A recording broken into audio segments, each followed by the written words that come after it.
এ সুজয়, কোথায় যাচ্ছিস রে তুই? আর কি করব, একটা কাজের জন্য ছুটে ছুটে বেড়াচ্ছি রে।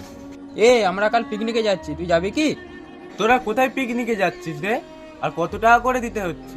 সুন্দরবন যাচ্ছি, সবাই 1000 টাকা করে দিচ্ছে, তুই নয় 800 টাকা দিস।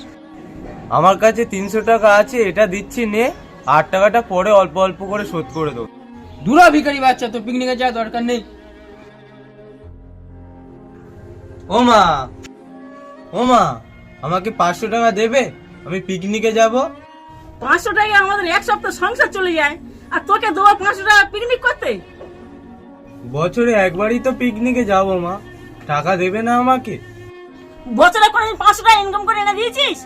নিজে সেদিন ইনকাম করবি, সেদিন পিকনিক করবি। যতই নতুন বছর আসুক না কেন, এমন এমন কিছু মানুষ আছে যাদের কাছে এই নতুন বছরে আনন্দ বলতে কিছুই থাকে না।